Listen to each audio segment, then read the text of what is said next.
ആവർത്തനപുസ്തകം അദ്ധ്യായം 20.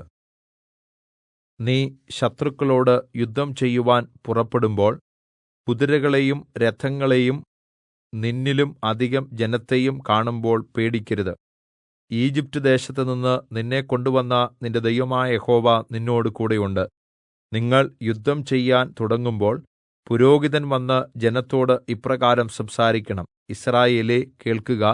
നിങ്ങൾ ഇന്ന് ശത്രുക്കളോട് യുദ്ധത്തിനായി ഒരുങ്ങുന്നു. അധൈര്യപ്പെടരുത്, പേടിക്കരുത്, നടുങ്ങിപ്പോകരുത്, അവരെ കണ്ട് ഭ്രമിക്കരുത്.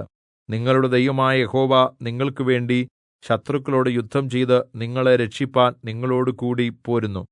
പിന്നെ പ്രമാണികൾ ജനത്തോട് പറയേണ്ടത്: ആരെങ്കിലും ഒരു പുതിയ വീട് പണിയിച്ച് ഗൃഹപ്രവേശം കഴിയാതെ ഇരിക്കുന്നുവെങ്കിൽ അവൻ പടയിൽ മരിച്ചുപോവുകയും മറ്റൊരുത്തൻ ഗൃഹപ്രവേശം കഴിക്കുകയും ചെയ്യാതിരിക്കുന്നതിന് അവൻ വീട്ടിലേക്ക് മടങ്ങിപ്പോകട്ടെ.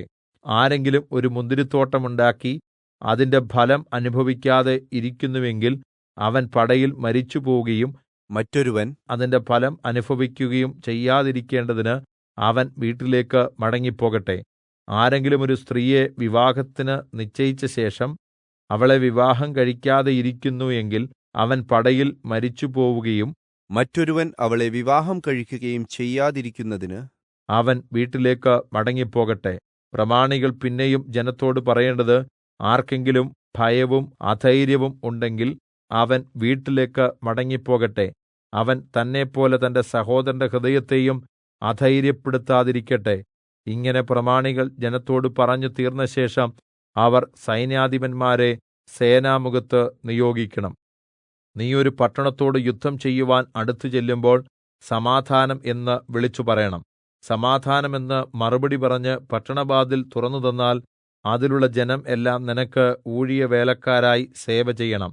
എന്നാൽ ആ പട്ടണം നിന്നോട് സമാധാനമാകാതെ യുദ്ധം ചെയ്യുന്നു എങ്കിൽ അതിനെ ഉപരോധിക്കണം.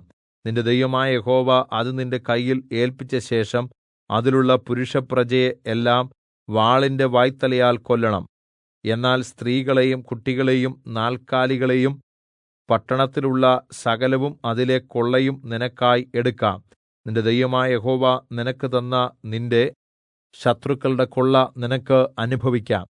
ഈ ജനതകളുടെ പട്ടണങ്ങളല്ലാതെ വളരെ ദൂരെയുള്ള എല്ലാ പട്ടണങ്ങളോടും ഇങ്ങനെ ചെയ്യണം.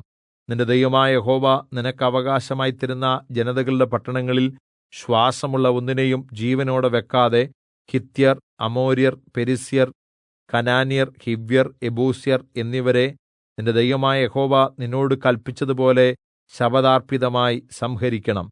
അവർ അവരുടെ ദേവപൂജയിൽ ചെയ്തുപോരുന്ന സകല മ്ലേച്ഛതകളും ചെയ്യുവാൻ നിങ്ങളെ പഠിപ്പിച്ചിട്ട് നിങ്ങൾ നിങ്ങളുടെ ദൈവമായ യഹോവയോട് പാപം ചെയ്യാതിരിക്കേണ്ടതിന് തന്നെ.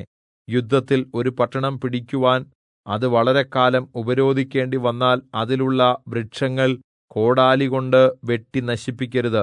അവയുടെ ഫലം നിനക്ക് തിന്നാവുന്നതാകയാൽ അവ വെട്ടിക്കളയരുത്. നീ ദേശത്തെ വൃക്ഷങ്ങളെ നിരോധിക്കുവാൻ അവ മനുഷ്യരാകുന്നുവോ? തിന്നുവാനുള്ള ഫലവൃക്ഷമല്ലാത്ത വൃക്ഷങ്ങൾ മാത്രം വെട്ടി നിന്നോട് യുദ്ധം ചെയ്യുന്ന പട്ടണം കീഴടങ്ങും വരെ അതിന്റെ നേരെ കൊത്തളം പണിയാൻ ഉപയോഗിക്കാം.